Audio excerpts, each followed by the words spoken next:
Shortly after the president returned from his trip to Puerto Rico, I received a shipment in my office of paper towels. It didn't come with a note or an explanation, just 12 rows of Viva. I guess there's a little irony, maybe because it's in Spanish.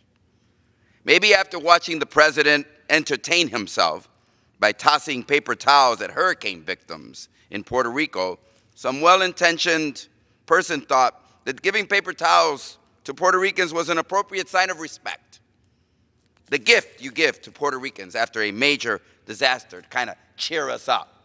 Viva. Having returned from my second trip to Puerto Rico since the hurricane, I can tell you one thing for sure. We need a lot more than paper towels from the president and this Congress. This is Louisa.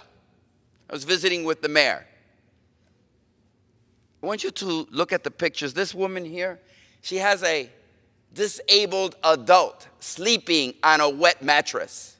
Yeah, sleeping on a wet mattress. That's the home that she takes care of her son. 4 weeks after the hurricane. Children hiding behind barricades, homes destroyed.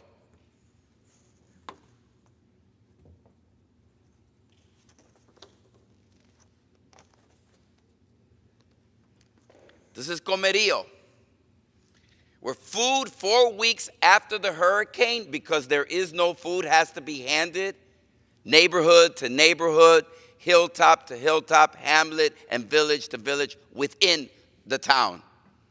See this? People sleep there on that bed without tarps because somehow we forgot that in a hurricane-destroyed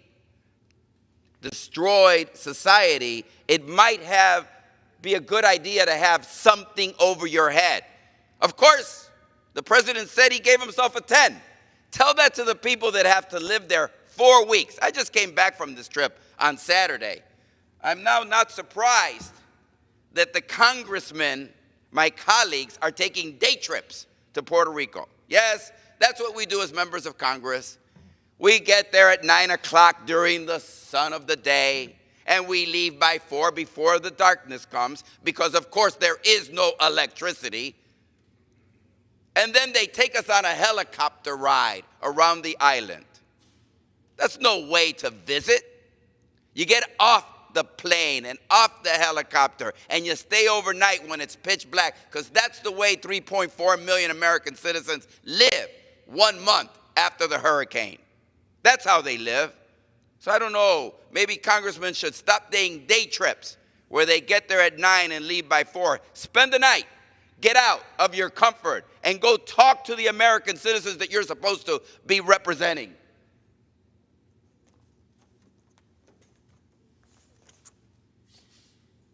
America, see this?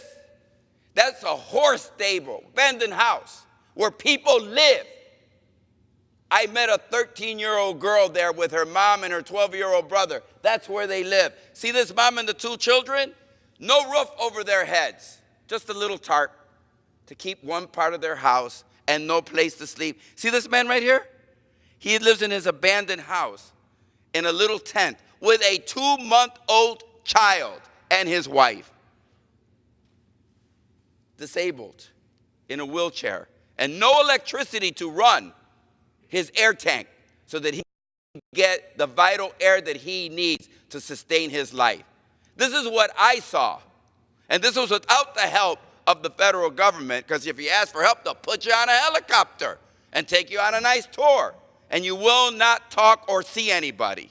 And I know there are some in America saying they should just do this for themselves. Well, guess what?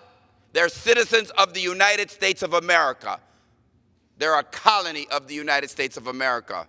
And I just ask America, there are over 500,000 people on that island that are homeless, whose homes have been destroyed, and our government. Here's the one question people kept asking me no matter where I went. They said, where is FEMA?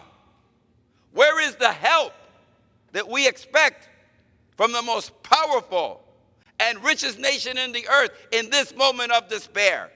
And soon it will be out of the headlines, And soon it will be out of the rotation, and we will try to forget, but they will continue to suffer. I came back on a flight from Puerto Rico this past Saturday night, filled with people fleeing. And I met this wonderful woman who said to me, I have my child here. I'm dropping her with my sister so that she can be free. We would not allow this in Texas. We would not allow this in New Jersey. We would not allow this in Florida. We did not allow it even after a week in Katrina. Let's not allow it in Puerto Rico either.